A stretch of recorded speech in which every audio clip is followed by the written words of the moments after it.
Okie dokie, folks. We're back here for another exciting episode of Monday Night Shaw. I've been doing a bunch of these.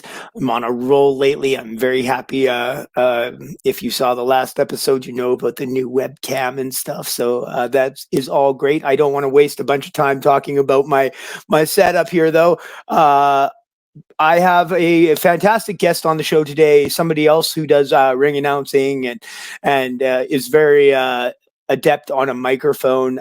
The voice of thrash wrestling today on the show. Please welcome Smoky. Smoky, how are you, buddy? Guys, how you doing? I'm doing great. How are you? Pretty good, man. I'm stoked to be here. Thank you so much for having me on the show. Yeah, no, I'm stoked to have you on the show too, because like I say, I saw that you, some pictures of you with a microphone in a thrash wrestling ring, and I was like, oh, that must be the guy that does the ring announcing and stuff, you know. And me myself, I've done a lot of ring announcing out here in Alberta for Squiggy, and I've done some for Clandestine and stuff, and basically a bunch of different promotions. So like I love talking to other ring announcers and whatnot, and what other duties do you fulfill over at Thrash Wrestling besides ring announcing? Because you were telling me some interesting stuff before it came on the air. I've worn many hats around a wrestling ring, and it's we started even getting involved in the pro wrestling business just as we were a podcast that decided we were going to talk about our local scene. So we started going to every show, and by every show, we were traveling with the wrestling company, and we were there at every show. And then that transitioned into filmography, which eventually transitioned into me doing sound and ring announcing and all that stuff. So, I mean, realistically, my current duties at Thrash Wrestling are ring announcer, commentator, sound guy, and timekeeper, I guess would be my four main duties right now. That's a lot of responsibility. It's a lot of me reaching around. If you ever see any footage of me at Thrash Wrestling, it looks like it's like I got a big mixer in front of me, but I don't. I'm just trying to work 4 different jobs. No, have you ever considered like hiring some helpers or something? Somebody to like. We've had help in and out, absolutely. And there's a gentleman who gave me the job.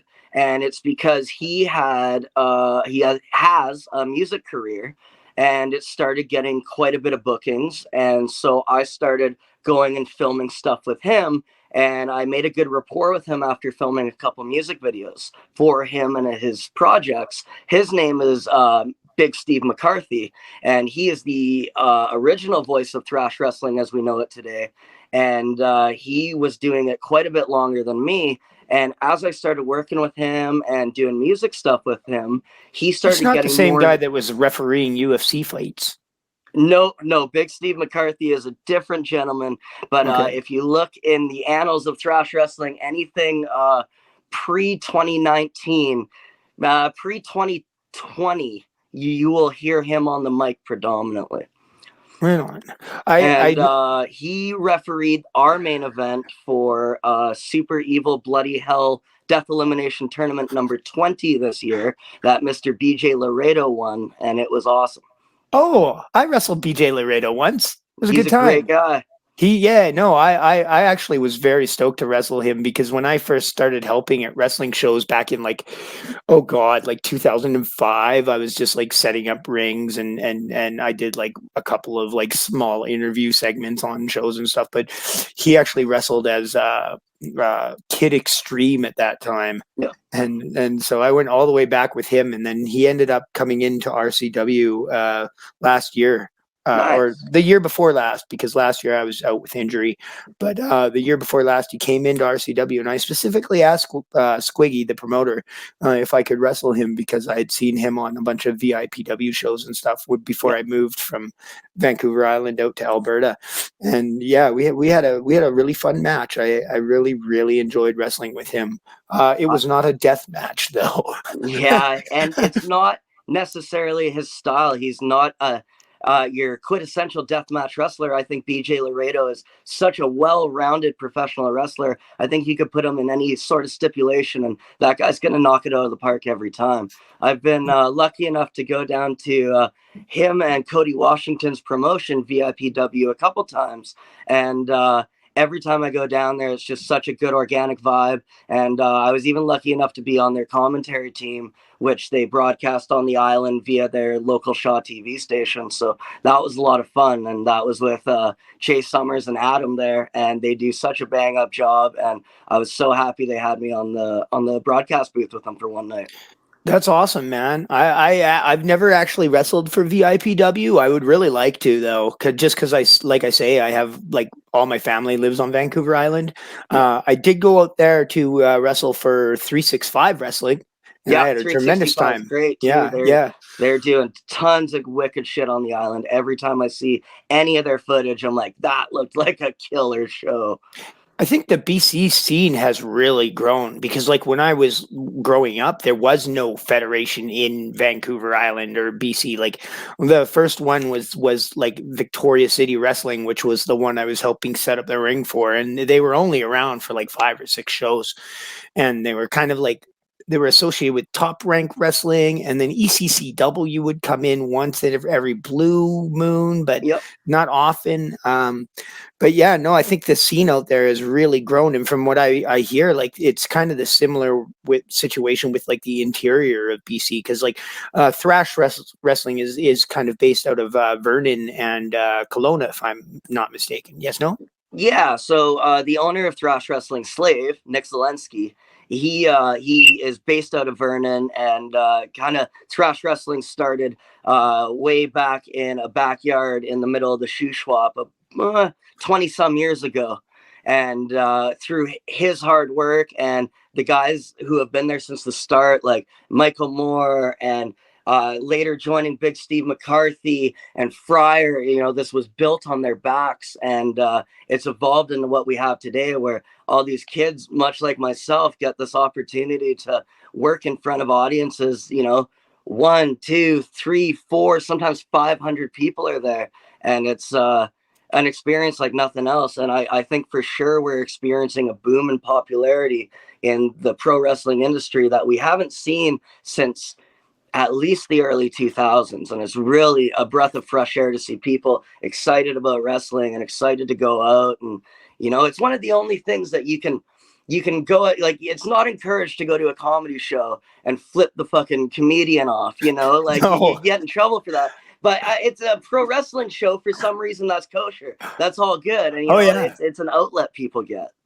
I like that kind of stuff. Like, I was wrestling on last Thursday. I wrestled Michael Richard Blaze for Clandestine Wrestling Society, and then on Friday I wrestled his goon squad, the tag team of Taryn from accounting and Stephen Crow. And somebody in the crowd was like, Michael Richard Blaze. I was like, Michael Richard Blaze is a dickhead.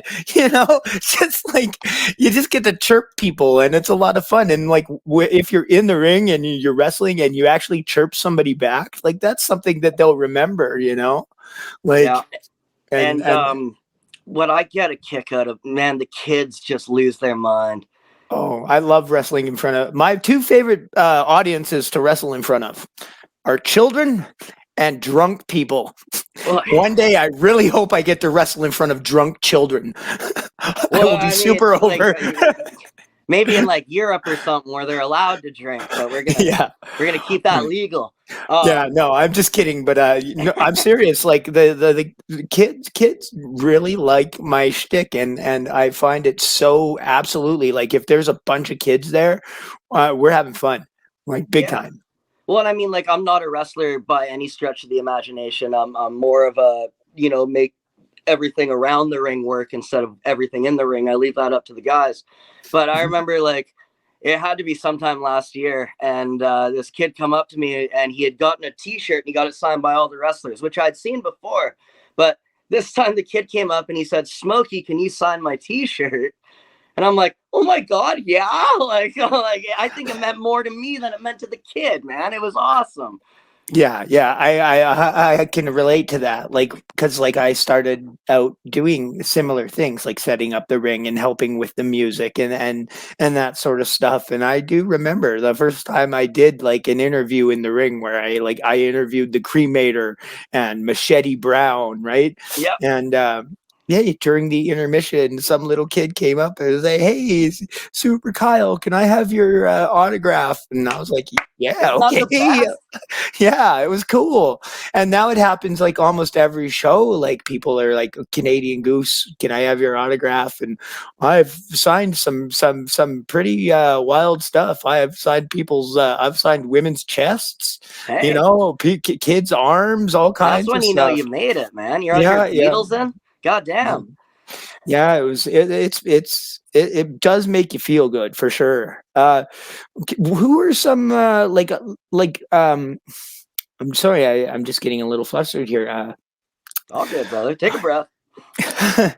Because you do so much. Like me, when I'm ring announcing, there's no way I would be also like wanting to run the music and do commentary at the same time. Like there's been one show I did for this Canadian Wrestling Elite in Calgary, where they didn't have a ring announcer, and because like I say I started out doing music and ring announcing and stuff, they had asked me to do the music already, so we were controlling the music off somebody's phone.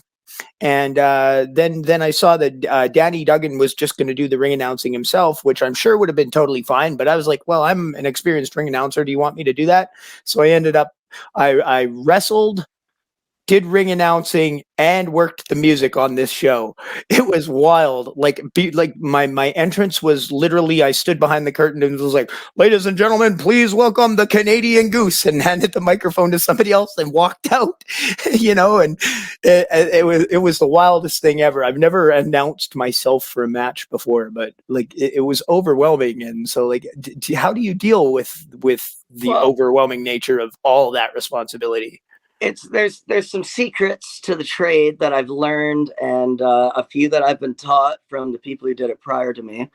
But like, there's a lot of repetition, and getting it down to like, there's a song that I play before I start every thrash wrestling show. Okay. And when I play it, I turn it up about 5%. And the fans who are privy catch on that the show's about to start. But more importantly, it lets all the guys in the back know Smokey's about to hit the ring, do a spiel on the mic, introduce the show, and that's when the next match is going to kick off. And so, pretty much during that song, I'll crank it up. And then when I'm going to hit the ring, I hit the ring and I turn down the mic. And I always start the show the same way. Ladies and gentlemen, for those of you who might have forgotten, my name is Smokey. You are amazing, and we are Thrash Wrestling. And it is now time for my 4 favorite words, and I yell, "Welcome to Thrash Wrestling" at the top of my lungs. And if I'm doing my job correctly, the fans yell it with me. It's one of my favorite parts of the evening. And then as I'm doing that, that song that I cranked up, then turned down, is still playing in the background. I know I got about 30 seconds to make it back to the table. So then I make it back to the table and I load up the next match, which I've already preloaded the music for, and I have everything ready to go in order. And then I announce, ladies and gentlemen, it is time for our opening contest of the evening. Introducing first, hit their music. And then I usually give them like a nice loud ring announcement as they're coming to the ring. Once they get in the ring, I let them get their turnbuckle pop, do their thing with the crowd. Sometimes the first guy out, almost always, wants to cut a promo, bring out the second guy on cue. So And do you do the ring announcing from behind the music table, or do you do it in yes, inside the ring?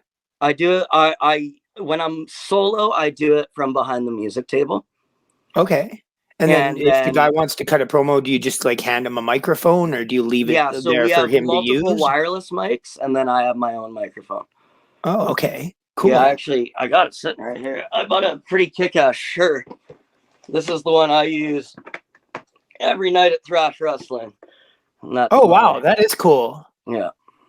Yeah, that's very interesting. Like that's like a Mr. Kennedy microphone. You just lower it from the ceiling. It'd be Yeah, no, sweet. this one's got a stand on it, and it's heavy as all shit too. So like, if a fan rushes the table, I can just bludgeon them with it. Is that like an issue? Um, Wrestling fans are unpredictable. I'd say at least twice a year a fan gets in the ring when they shouldn't. Oh wow. And See, like it's never dealt with violence. It's not like WWE when you see Triple H jump on a guy and hammer fist him till the refs save him.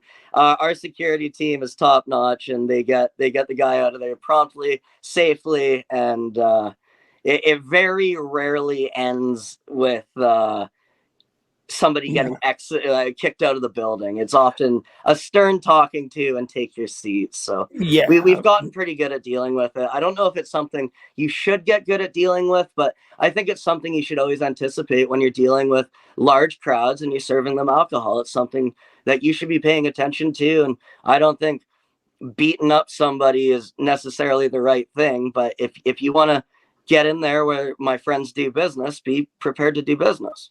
yeah. No, 100%. Like, I can only think of one instance, and it happened like last year in Calgary, where there was somebody that had clearly had a few too many drinks, and he tried to get like reach into the ring and stuff, and I was ring announcing, but I just walked over to him and I was like, "Hey, go sit down," Well, and and that was about it. I should preface, I've never seen a fan try to enter the ring while a match is happening. But it's Yeah. often between matches when the ring's empty, someone gets ballsy and tries to jump in the ring. Yeah, I mean, I have seen like at intermission, a bunch of kids will get in, and you have to be like, "Hey guys, we can't have people in the ring because it's Yeah. like an insurance issue." Yeah. Occasionally the people will ask, "Can we get in the ring to have a photo taken?" And my answer is usually just like, I'm not the person to ask. You have to clear that with the promoter." That sort of thing. I said, you guys can happily stand here in front of the ring and take a picture if you want. I'll be in the picture with you. Like, that kind of stuff. But yeah, no, as far as like people jumping in the ring, like that it'll only happen that one time that I was privy to, and like literally I just walked over and sternly told the guy he was gonna have to go sit down because he can't be jumping in the ring. Yeah. And the line I always use, if you want to get in the ring that badly, you got to sign a waiver and training's on this day. We'll see you there. But you're not getting in there tonight.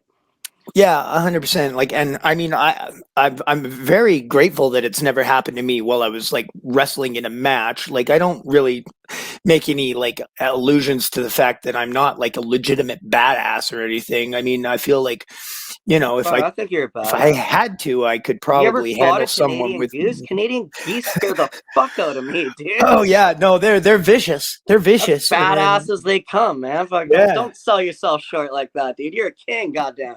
Yeah, I just mean to say, like, if somebody jumped in the ring while I was wrestling, like, I mean, I'm sure that if I had to defend myself, I would, but it's not like something I would be looking forward to doing. I wouldn't be like going after them. I've seen it on WWE shows, eh? Because I used to live in Victoria, and they were notorious for every time there was a WWE show there, some dickhead would jump in the ring or throw the briefcase at somebody, or try to get in Jericho's car while he's trying to go home or whatever. And yeah, there was one where the main event was like Booker, or it was like Batista wrestling against Triple H and Ric Flair, and somebody slid in the ring, and the referee speared the shit out of this guy. The referee speared him right in the back. Then Triple H came at him I was like, oh my god, like, he blew the spot. Everyone's like, Triple H was gonna murder this guy. It was crazy. And then yeah, like there was another one where some girl was like really interfering with Jericho, and he popped her, and it got caught on video, and like there was a video online of Jericho like hitting this girl in the parking lot, right? something like that. Yeah. Like clearly she's not respecting his personal space, and whatnot. But it was like, oh boy, he just hit her. Okay, less violent. I always like the one of Randy out back asking the fans for a smoke. Oh, I haven't seen that one, but I have heard. Smoke for Randy. He's like reaching over the barricade. At that moment, I'm like, you know what? I bet Smokey and the Viper get along pretty good. Yeah, probably. I also, you were telling me before the show, and I think this is real interesting, that you do commentary during the matches, like live for the crowd to hear. Yeah, so it's a really it's something that's not done very often. And then even then, so it's not something that's done well very often. And I'm not saying I'm great at it by any means, but when it's not good, you can tell like the fans aren't into it. And so yeah, I do live commentary during the show, and as the match is happening. And sometimes I look at it as a more of a narrative device.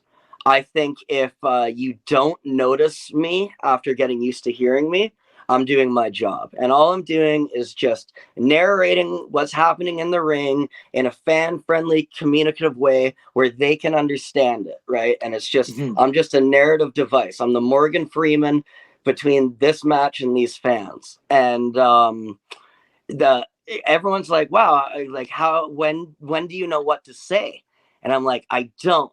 Talking is really, really easy for me. And the biggest part of this job and the most important part of this job is knowing when to shut the fuck up.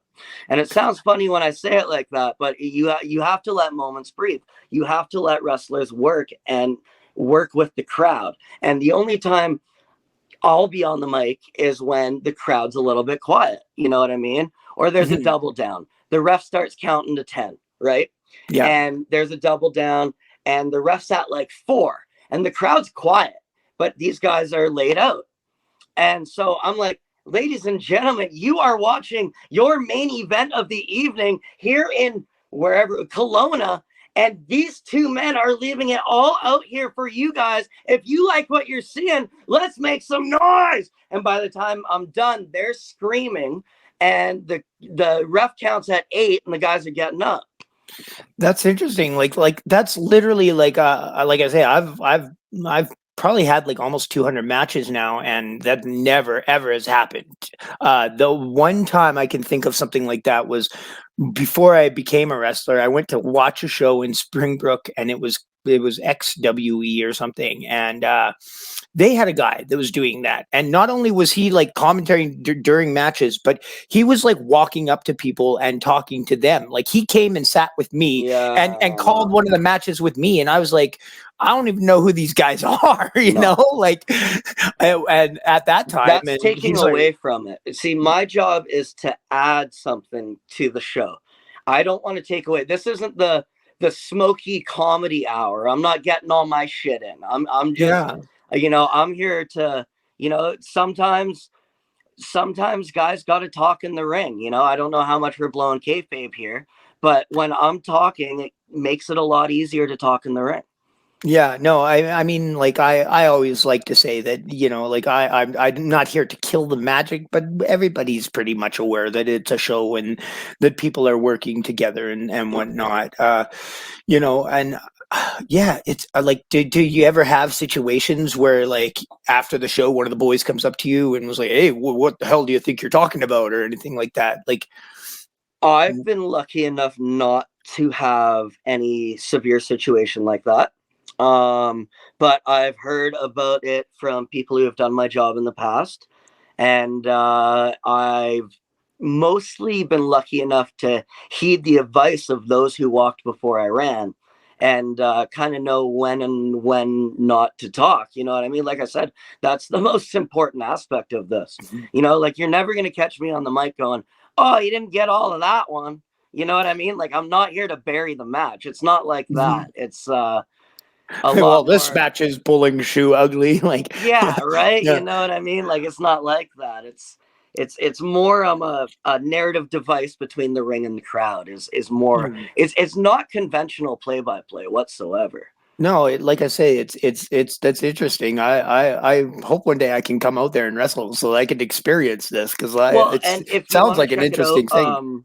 there's a series on Thrash Wrestling's YouTube channel called Crossfire, and it's updated almost monthly with new episodes. And you get a taste of what's going on at a live event. And there's a really good producer behind it, Huggy Bear Seriously and Mama Oh, Bear. I am friends with Huggy Bear. I met Yeah, him when I went out to do Big West Wrestling, yeah. and So yeah, he he's a really does. good guy. I like him. He's our camera guy currently for Thrash Wrestling and our editor, and he does a bang up job, and he pumps stuff out super fast. And so yeah, he is putting Crossfire on the Thrash Wrestling YouTube page, and it's free to watch. And we'd love views. So if you want a taste of what we're doing at T Dub, make sure you check out Crossfire. Yeah, I will definitely give that a look because that sounds exciting. Yeah, Yeah, I didn't know Huggy Bear was involved. That's cool. he's our camera guy, man. Yeah, he like I say, he was at the Big West shows that I did, and Yeah, he was cool. yeah, Um, great guy, great guy. yeah, like I mean, all the people that are in thrash that I have met, like I've met Slave and Jade. They come out to do some RCW stuff, and they were always, top notch people as well. And I Yeah, remember Slave had a great match one night. I think it I was was with. there against Jason the Terrible, Oh, really? I the didn't. light tube death match. I was at Did I ringside meet filming you? that. Did I meet you there? You might have. I was at ringside filming the light tube death match. Oh, wow. I was on the Yeah. road with him and Cope that weekend. Yeah, see, because I remember Cope came in too. I thought maybe Yeah. it was Cope that he had that fantastic match with. No, yeah, he did a light tube match with Jason the Terrible, Jason Moffat, Mhm. and it was incredible. And then I believe Cope worked with Vince Austin that night and got the skewers. That would have been in Calgary on the Friday. And then we went to Edmonton on the Saturday. And I believe that's where Nick may have fought Cope, but I'm not positive. That would have been the one because I would have missed the Calgary one, and I would have done the I remember the Edmonton one though, because I Yeah. remember that they were doing a hardcore tournament, and that Jason the Terrible and Vince Austin wrestled each other. Yeah. Yeah. And Vince Austin is one of my favorite people in wrestling. I've had numerous matches with him, and I consider him to be a friend of mine. Jason the Terrible is absolutely terrifying. But another person I am a fan of his stuff, but like I'm legitimately afraid of him. if you don't mind, I have a hilarious story about that light Yes. death match. Okay. So I'm sent down there to film this, and I've filmed some deathmatch before. We do deathmatch light with Super Evil every year. It's Thrash Wrestling's deathmatch tournament, Super Mhm. Evil Bloody Hell Death Elimination Tournament. And so when Slave and Cope said they were going down to Calgary and they had room in the car, I was like, "You guys want a camera guy?" Because I was still filming and doing the Dopes on the Ropes podcast thing and all that stuff with my good friend Koj. And so they're like, "Yeah, dude, hop in, grab a camera." And so I got to go on this road trip with them. And my only job was to film the matches and film them good. And so I remember Slave and Jason do this light tube match, and it is just violent. There's like guardrails getting thrown around and stuff. And We don't have the guardrails anymore. They got too messed up. and Jason the Terrible, he's standing at the corner post, and I'm getting this wicked shot of him, and he's bleeding after he won the match. And there's like literally like a 1 foot by 1 foot pool on the mat around his feet. And then he gets out of the ring, and him being a very experienced guy, walks to the camera to get the close up of him looking good. And I'm the camera guy. This is supposed to be my spot where I get it, but I am so legitimately terrified of him. Every time he takes a step towards me, I take a step back, until the point where I actually stepped on the guardrail that they had used previously and almost tripped over it. And yeah, man, like Jason the Terrible almost took me out just by getting a close up. It was terrifying. We had a show, and we did it like in conjunction with a roller derby thing, and it was like a family friendly show, and Jason the Terrible got booked on this somehow. Nice. And he wrestled Bryce the Slammer Sova, and yeah, Slammer, I love him. Slammer ended up giving Jason a clothesline because I guess Jason was kind of no selling for Slammer a bit. So Slammer clotheslined the trash out of, knocked poor Jason out. And when Jason came back too, he was pissed. Like he went on a blood rage all around that whole building. I remember the main event for that night was a Royal Rumble. I was in the Royal Rumble, and I said to the guys, I said, if Jason the Terrible comes out here for this Royal Rumble while I'm out here, I'm just going to jump over the top rope and go to the back. Yeah, I don't, yeah, I don't need that trouble in my life. Because no, legit, like he was raging and yelling, and other wrestlers are like, "Bro, you have to calm down." And he was sharing a locker room, and some of the girls went in there to like, because that's where their change room was as well. And then those girls came out, like he was upsetting like other wrestlers. It was like legit pandemonium. The cops got called. It was nuts. Dude, but he's Jason the Terrible. I will never forget it, and like nobody actually got hurt or anything, so I consider it to be a fond memory. But it was, yeah. Do you remember the time Jason the Terrible went on a blood rage, that family friendly show? That's awesome. I wish I was there. Yeah, no, I actually I've announced Carl to the ring on a few occasions, and he actually he was pretty happy with my announcing and stuff. He told me I should try and get into like legitimate announcing, like sports and hockey and whatnot. Oh yeah, So, if he didn't like what you said, you'd be dead. So yeah, pretty much. Well, I took a clothesline from him one time too, because like there was some sort of gimmick where he was, he was going on a blood rage and he attacked the announcer. So he gave me a big clothesline, and yeah, it was a fun time. And one time Squiggy told me, "Oh yeah, Kyle, I'm gonna have you wrestle Jason the Terrible," and I was like, "Oh boy, okay." Like I'm not gonna puss out. I'll do it, but I knew it was gonna be a long night, but it never ended up happening. So sometimes unconventional. I know I'm the guest, but how long did it take for you to stop doing, ringside stuff and production stuff on that side of things before you're like, fuck this, I'm getting trained? Honestly, like I was ring announcing for RCW for a couple of years, but I had done like I say, way back in the day, I'd done some like, I'd helped with the music and setting up the ring, and that's kind of what I started doing for RCW. And then one day, I got a call from Squiggy, and it was him and Jesse Neal had broken down on the side of the road, so I went to help them, and he took me out for lunch and was like, "Well, what do you want to do in wrestling?" I was like, "Oh, I would like to do anything. Like I'd like to try my hand at ring announcing, refereeing, managing, whatnot, all that stuff." And eventually, yeah, I got another call from him one day saying, "Hey, my announcer pulled out. I need an announcer tonight. Do you want to give it a try?" I was like, "Yeah, I've never done it. I'll try it out." And yeah, I started doing that for a while, and then it's weird how that happens. That's kind of how it happened to me too. It was just like, "Hey, do you want to try this?" And I was like, "Okay." And now it's all I do, like it's weird how it snowballs like that. And so like I actually, like I say, I got pretty good at it. Like I'm considered to be probably like one of the top 3 wrestling ring announcers in Alberta. With What About Ivan and Spencer Love.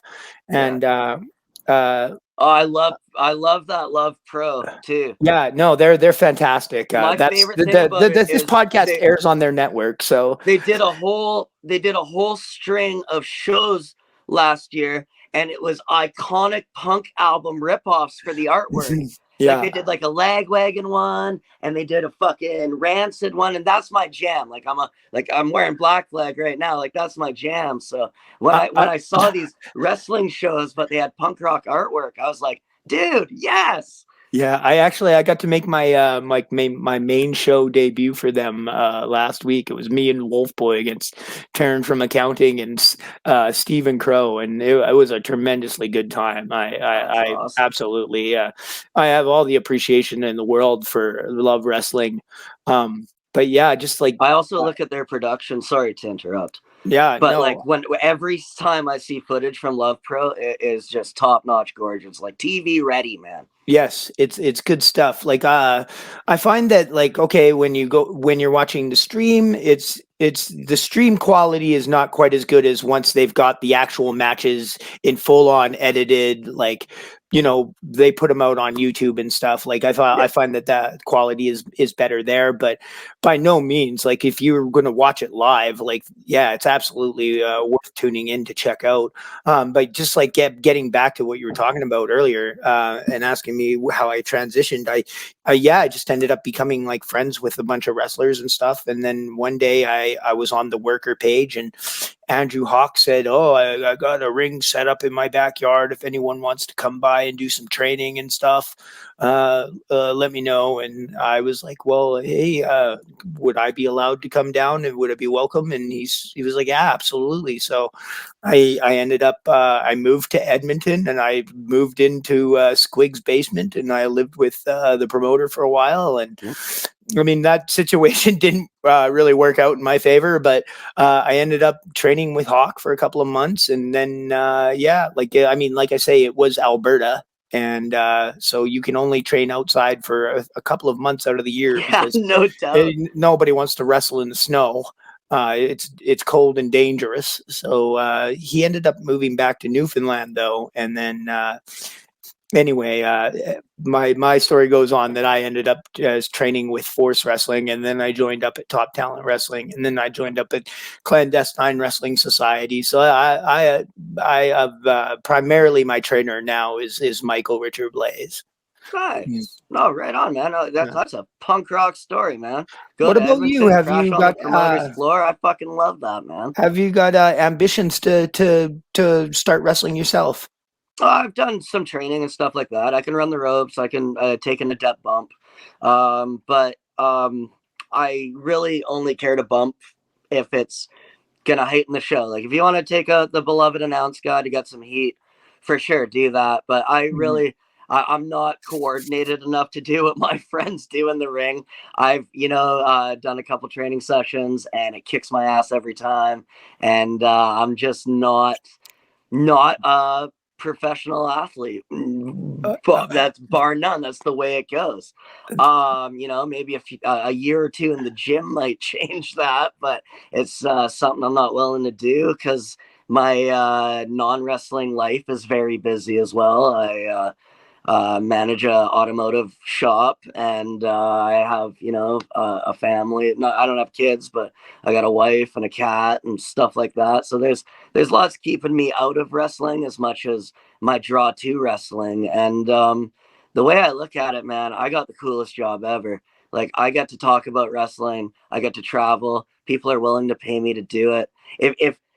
If you told 13-year-old Tyler Huzar that he was going to be Smoky by 24, 25 ish, like he'd tell you you're crazy, and it's at the point where I used to watch wrestling on TV and dream about going to live shows. And now I'm at a live show almost every weekend, most weekends twice. Yeah, I mean, there's no doubt about it. Like wrestling is very like challenging and like hard on your body for sure.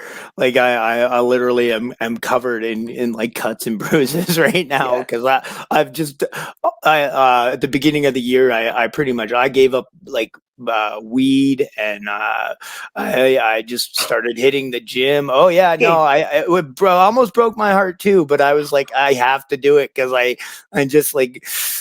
hey, You know, let's get Smoky and tell him we quit smoking. I quit the cigarettes like a few months before that. So when I quit the cigarettes, I kind of doubled down on the weed to make up for the cigarettes being not good. And then I was just like in a constant state of perpetual highness, and yeah, I just couldn't like function like that. And then also like just me personally, like I know that some people may have a different philosophy on it, but me, I refuse to wrestle when I'm stoned. I Oh yeah, no, absolutely absolutely. won't do it. Like No. if I've smoked a joint, I don't want to wrestle for another 4 hours because like if I ever hurt somebody in the ring, I would feel horrible, Absolutely. and just I just can't do it. So No, I'm a with firm believer in that. Like, before I start a show, I'll often smoke a joint to get show if ready. I'm But ring announcing, that's as a sure, why voice not? man. That's as a Yeah. voice man. But if there's any sort of a spot for me to do during that night, that joint is now not happening until that spot's over. Yeah, yeah, Like no, I'm not putting anybody like, because if I hurt somebody sober, I'm just an idiot. But if I hurt somebody stoned or drunk, now I'm neglectful and I'm all sorts of other things. yeah, yeah, and that's it's just like it's not a danger I need introduced into my life. So No, I absolutely won't do it. I mean, I have been known to after a match go out to the back and puff one with the boys or whatever, but not beforehand. Absolutely not. And yeah, just I like I say, I came back. My ACL recovery was finished, and it was time for me to get back in the ring and stuff. And also, like, it does affect your lungs, and you really need your lungs to work well while you're wrestling. It yeah, is no doubt. Yeah. extremely hard to wrestle when you can't breathe. No, like Um, I said, I did a couple training sessions, and uh Cougar Meat Kid Colin Cutler had me blown up within like 4 minutes, man. You ask him, he's like, dude, you're sweating out all that booze, eh? I'm like, yeah. yeah, yeah. You get like your trick is gotta definitely be hydrated for sure. Drink lots and lots of water. Like if you ever see me at a wrestling show, I am pounding water before the match Yeah. just so that I am like good to go. Yeah, And even same at even the still, sometimes you can tell I'm struggling. even same at the announce desk though. Like my booth goes through at least 4 to 6 bottles of water a show. But I mean, I'm also Yeah. constantly yelling, so I kind of got to keep it. Yeah, yeah. I always say that I don't know how what your philosophy is, but my philosophy on ring announcing, and this is solely just ring announcing. I haven't done a lot of commentary. I've commentated maybe 2 or 3 matches, but I've done a lot of ring announcing, and my philosophy on ring announcing is that you have 2 jobs as a ring announcer. One is to convey information, and the second and vastly more important job is to get people hyped up to have a good time. Yeah. You have to be more stoked about the next match than the most stoked fan in attendance. Yes, and I also like one of the things that I will tell like new announcers and stuff is like if it's a huge heel coming out and they're being an asshole and then they win, you shouldn't be like super excited about that. You Yeah. should. That's more of a situation where you're like, well, ladies and gentlemen, your winner of the match, so and so. Whereas if it's like the huge baby face, ladies and gentlemen, we have your winner, and it's that like you got a different inflection for different, and it's all part of like I say, like conveying information. While you're conveying this guy's a dickhead, just by the way you Yeah. introduce him or announce his winning or losing of the match. Not that we generally announce the losers of the matches, but the winner.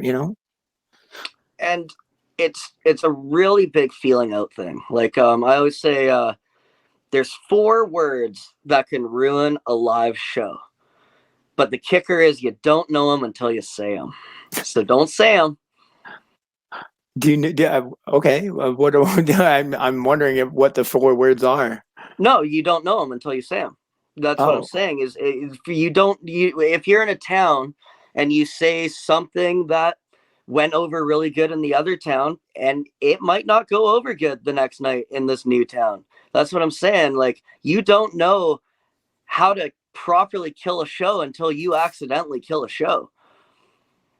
yeah. No, I fortunately I don't feel like I've ever like completely killed a show. I I haven't mean, either, but like it's just a like more what I'm getting at is it's a lesson in reading your audience and reading the room, mhm. and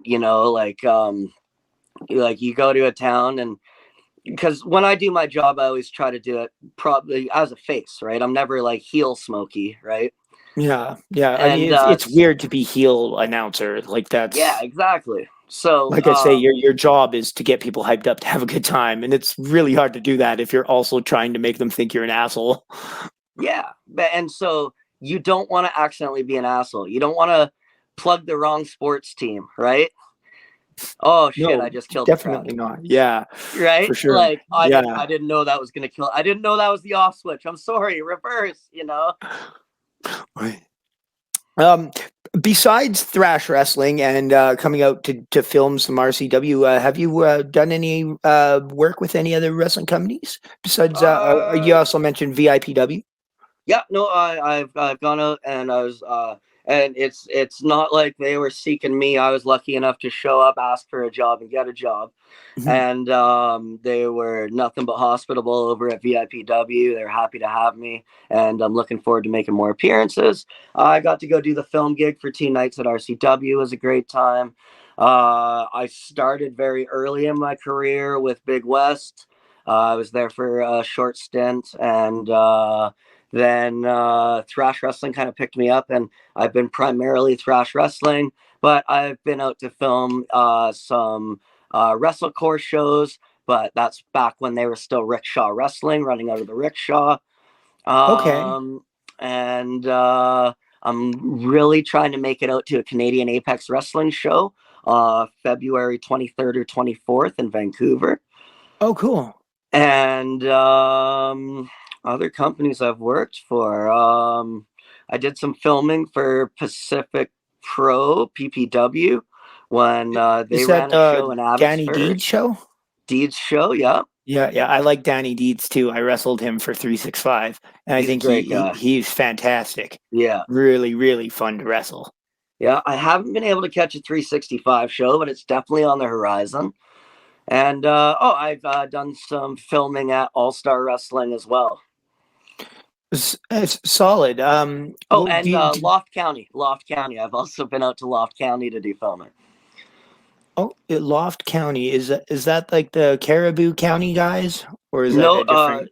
Loft County is out of the Vancouver area, and it is what Scotty Mack was doing kind of right before Canadian Apex Wrestling took off. So I guess technically it's still a Scotty Mack production, but yeah, it's yeah, I've Okay, been blessed to be able to kind of go to just about any wrestling show happening, and I know enough people on cards that people are willing to give me a chance and let me have some fun doing what I love to do. So that's awesome. Have you given any consideration to donning the stripes and perhaps doing some refereeing? I've always wanted to. It's just something that the multiple hats I wear at thrash wrestling would be tough to allow. Mhm. But often we have Big Steve McCarthy rejoin me at the microphone, and we do a tandem commentary thing. And so, just like we did at Super Evil, where he refed a match, if I can work something out one night where maybe I can ref a match, I would absolutely be willing to do that while he ran the booth solo again. That's an interesting experience for sure. When I first refereed matches, because I did a couple of shows as a referee, not too many, but I did a couple. And again, it was a situation where Squig come to me. It was actually like I had ring announced, and I was ring announcing during the show. And after the first match, he just come up, he goes, Goose, one of our referees has fucked off. He got angry in the left. I need a referee. Will you do it? And I was like, well, I've never done it before, but I'll give it the old college try. And Yeah, yeah, sure enough, like I had matches at that time. I was still ring announcing in the big cities because I was, inexperienced. My level of training was okay. I did some training in this fella's backyard and maybe was just starting at that point at yeah, doing some that's stuff about the with extent of force. my training too. So it was very much like, yeah, okay, yeah, sure, I'll jump in there and I'll try this, and I had a lot of fun with it.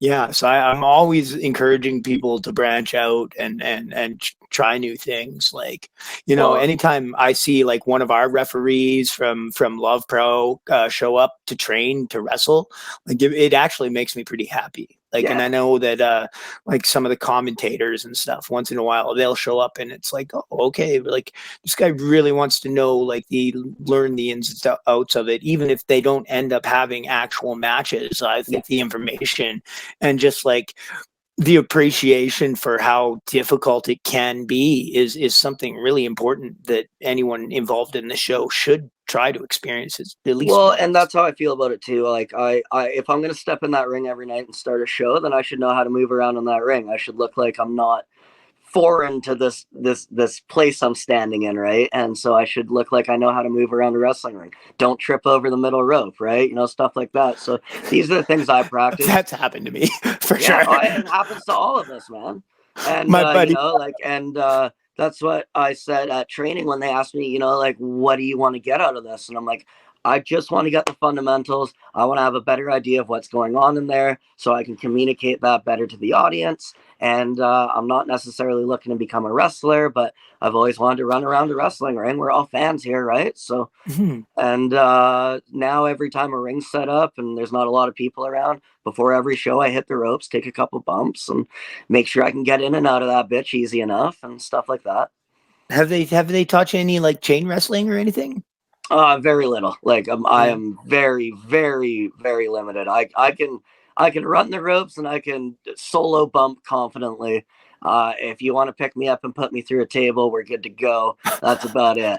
I've actually never been put through a table ever. I was supposed to be one time. Yeah. I was wrestling with Shotgun Sid Greed, Tex Gaines' son, and the spot was, okay, at the end of the match, you'll be laid out on the table. I'll jump off and do a swanton bomb onto you on the floor. And I was like, all right, cool, buddy. This is gonna hurt, but let's do it. It'll be fun. The fans will go crazy for it.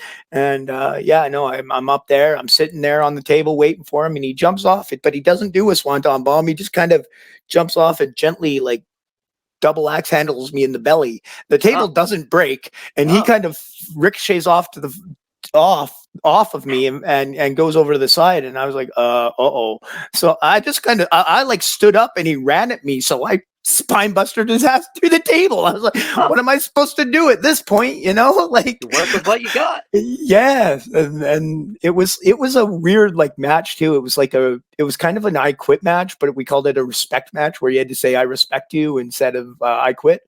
Was he hot after you put him through the table? No, he was not hot at all. In fact, I'm pretty sure his jumping into my arms was the Iggy for, hey, just save this somehow, Gave you the Iggy a little bit on that one. Yeah, because I was like, oh, okay. Boom. He wasn't hot at all. In fact, he thought it worked out really, really well the way everything, because he still won the match because I laid there and was like, okay, yeah, I respect you. Don't jump on me. And then he jumped on me anyway, but it didn't work out. So I slammed him through the table. And then I was like, remember that thing I told you about respecting you? I lied. And then I just left. I forgot the most important question. When the table broke, did the fans pop? Yeah, they did. Yeah. That's all that matters, baby. Yeah. So it was an interesting experience. So because I was waiting to go through it and it just never happened.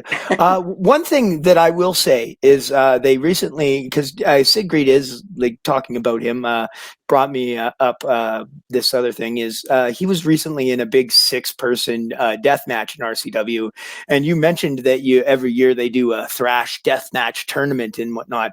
And I'll be totally honest, I went out to watch Sid's death match, and they started hitting each other with glass tubes, and glass started flying everywhere. And I literally was standing in the back of the room and glass was coming at me. And I was like, oh, I'm going to go backstage because I can't imagine having to be close filming with a camera. Like, do you wear any specialty equipment or anything? Like, lots of time I hide behind the camera.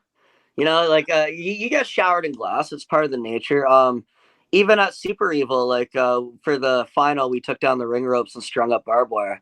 And I cut the fuck out of my arm stringing up that barbed wire, but we had to do it fast so the show wasn't paused for an hour while we did it. So, I always say everybody bleeds in a death match. If you're doing your job, and even if you're on production, everybody bleeds in a death match. They did ask me because it was supposed to be Sid Greed versus Vince Austin, but Vince Austin, something came up, he was not able to make it, so they changed it to like a 6-person thing. And the promoter did come to me and say, do you want to be in the death match? And my question was, how much extra money am I going to get for that? When I asked that question, I got the answer to it, I was like, no, I'm happy to be in in the tag team match that I've been booked in all week, you know. Yeah. So, but Can we go I've before they break all the glass in the ring, or we did. The death match was the main event. Thankfully, and like I say, like it's such a wild thing for me because like I've like I like death matches and I think they're really exciting, but I don't want to watch them live because like, yeah, it's dangerous, you well, know. and the hard thing about it is when you work as closely to wrestling as you and me do. If you are watching a death match live, chances are you're watching your friends. Where it's a Yeah, lot easier that's to an watch on issue too. TV when you don't have a personal relationship with these people. But like Mhm. last year, Michael Moore had a glass bottle shattered over his head. Like, and it came from the bar. I watched him crack it, empty it. It got taken away from the Hillbilly Yeah, Hound Dog Draco. He finished it. It was a cold glass brown bottle, and he smashed it over Moore's head, and Moore didn't move. And I played Draco's music, announced him as the winner, and I let him play. And I went down to the ring and I went and checked on my friend. yeah, that's see, like that's wild to me because like it's definitely not sugar glass in that situation or No, like it came from the anything bar. that's It had designed suds and to be bubbles and like I remember I saw a match. It was like on the Mick Foley Best of Mick Foley, and he like tries to do that, or he takes one like 3 times from like the Sandman or something, and the bottle just won't fucking break. well, it's because You it's the know, Sandman. so like he ends up getting hit with this thing like 3 or 4 times before it eventually like in a very unimpressive manner does break. But it's like that must have hurt like so bad. Like to just get clocked in the head a bunch of times with a Well, weapon. Like I I've haven't been I've broken a been hitting the bottle head over with a my head. chair, and that sucks. I haven't Like broken a bottle over my head, but I've heard it hurts way worse when the bottle doesn't break. yeah, 100%. Because like there's no like it's just clunk Yeah, it's instead just a of club. It's just a glass club. yeah. Oh boy. Do you guys? Is there any special precautions that are taken as far as like keeping the fans safe? Because my feeling on them actually is like we should do death matches and they'd be great, but we need to have Yeah. like a big piece of plexiglass between the fans and the wrestlers, So so that we have it so only, and I'm not the promoter of this, so I'm only speaking from what I've seen, but we have it set up where only experienced people are allowed to use glass. The kid who's never swung a tube before isn't allowed to come in, swing a tube, and launch it into the audience. You yeah. know, like if you know how to use glass and not launch it in the audience, then you can use glass, and we need to know that prior to allowing you to use glass. Mhm. And then everybody after their match is taken to the back to a one-on-one first aid where they get cleaned up and any medical issues are immediately addressed. And so yeah, there's definitely high precaution, and it's uh, And I it's would not an easy show to do. That's why it only happens once a year in the Okanagan. It is not family friendly. That is the only show Thrash Wrestling puts on every year that is not family friendly. The rest of our shows are completely family friendly, and you won't see anything like that. so That being is there like said, a I hard think limit, like an for us, 18 plus? yeah, yeah, they're 18 plus shows. And for Thrash Wrestling doing it for 20 years, most of the people who show up at Super Evil were there the year prior. Okay. And then And I would assume too that the chairs are moved back significantly yeah, further than a normal show and stuff. Like we did that in oh yeah, RCW like was we almost with like three yeah. times the space as normal. And then when they did their clandestine, when clandestine did their death match, I believe they actually gave out like face masks to people to make sure nobody was getting glass in the face because Breathing in the spooky that's dust. that's my like biggest concern is that people that didn't sign up for this stuff are going to get hurt. Yeah. Um, No. My but boyfriend said he was taking me to an art performance. This isn't what I expected. Yeah. yeah. So what are we got like 2 minutes left. So why don't you give us give us your upcoming dates that you have. Like I say, this episode should be airing on March the 4th. So if you have any dates after that, those are the ones that we should specifically plug. And then also, why don't you give me like your favorite story from your time in wrestling so far? So the only dates that I have announced that we have announced post March 4th would be the dates of April 12th and 13th. Those will be taking place in Kelowna on the 12th and Vernon on the 13th, and we'll be bringing in ECW, WWE alumni Rhino for those shows. Oh, solid. Yep. And those are going to be kick-ass shows, and I can't wait to work with Rhino. And I am going to unashamedly ask him to sign my hardcore title replica belt. Nice. And hopefully he's nice enough to say yes and not just gore me.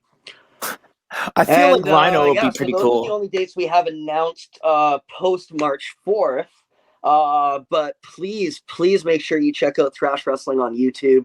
We have a YouTube channel under Thrash Wrestling. Also, Thrash Wrestling is on just about every social, I believe, and we're posting upcoming events. And we are all over the Okanagan, like one end to the other, Asuyas to Vernon, Lumbee.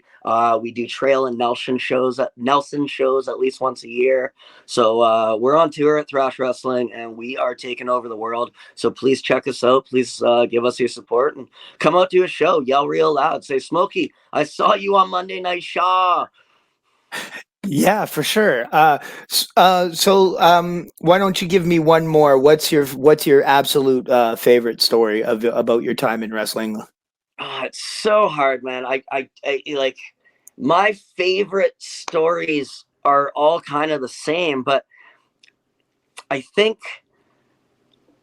it goes back to that kid asking me for an autograph for the first time. That's when I felt like I'm like, holy shit, I might be doing something here. I might be making an impact on Canadian professional wrestling. Like this might not just be for my ego anymore. I might actually be putting something positive into the world, and people are reacting back positively. And that's all I can ask for, man. Every time I go out to shows, I have people who recognize me in every town we run, and they come up and they go, Smokey, and they give me a hug or a handshake, or they introduce me to their kid or something like that. And those are my favorite moments in wrestling, because a lot of it is 16 hours on the road each way, or like one way, eight home, right? And you're doing it all in 1 or 2 days, and you're tired, and you're joking with your friends, and you're like, why the fuck do I do this? And then you grab that mic and you open up a show and you go, oh yeah, because I get to feel like this for 3 hours every night. That's why I do this. So that's my favorite part about wrestling is when the work's done and the adrenaline hits and everything just makes sense. You're like, oh yeah, I don't feel the 8 hours I just spent in a car. I feel the show, and I know that's probably such a cliche answer, but that's why I do this, man. It makes complete utter sense to me. Like I say, I just came back this year from ACL surgery. I was off for a year because I tore my ACL, and they give me surgery on it and told me not to wrestle for a year, and I was not happy about that. But I ended up, I did my first match back was like, it was more of a gimmick because I was Santa Claus, and I basically just did a comeback on a guy, and we called it a night. And so like my second one was my first like real match back, right? And it was a tag match against Lumberjack Larry and Rich King, and I was so worried that I was gonna get like gassed out and blown up that I was like, oh, so I planned to do like 2 things in the start, 1 thing in the middle, and a couple of things at the end, right? And light duty. Then by the time that I got tagged in for my comeback there, I was like, oh, I didn't need to worry about getting blown up at all, because now the adrenaline is hitting me and I'm like, let's fucking go. Right? Like, awesome. Yeah. And yeah. So ever just since then, I've just been grinding real hard, because I did, like I say, I gave up the marijuana, and now I get high from being in the ring and wrestling. And so I'm just trying to do that as much as I possibly can. That's awesome. Real quick, when's your next match post March 4th? You got anything planned? You got anything booked? Well, post March 4th. I don't know any solid stuff. I know that March, I believe 23rd, it would be the final Thursday of the year. 28th, March 28th is when they're bringing in Speedball Bailey to Oh, wrestle Nicole nice. Matthews on the Clandestine Wrestling Society versus Love Pro Wrestling shows. And I was the ring announcer on those shows up until last Thursday when I wrestled Michael Richard Blaze. And now I'm kind of been told that I'm going to be wrestling on those shows going forward. So that is the only solid lockdown one I have. But I'm also, my home promotion is RCW. So I'm trying to be on as many of those as I possibly can as well. Nice. So No, right on, man. Well, put in a good word for me down at Love Pro, and if they need a good sound guy, I'll come visit you guys one of these days. yeah, absolutely. Like I say, like yeah, they're always they've got a great crew of people, and actually, like they have a real like production setup. It's pretty crazy. Oh, okay, that's way beyond Yeah, me. Never mind. Let them keep but doing a good job. no, Don't let no, but Smokey like come in and fuck it there's up. there's no reason why if people are putting in a good word for you that I can't speak to Love Wrestling, but you could probably find work in Alberta for sure. Right on, man. Yeah. Um, I just want to say thank you again for coming on the show. Good luck with all the future thrash wrestling that's coming up, and yeah, hopefully I get to come out there and at some point and wrestle with you guys too, because I would love to. Yeah, no, absolutely. Get in touch with Thrash Wrestling, and yeah, I'm sure they got a plethora of upcoming dates, and people would love to talk. Hmm. Um, I always say, in the meantime and in between time, take care of yourselves and take care of each other. I love you. Yes. Smoky out. Okie dokie. Thank you, Smokey.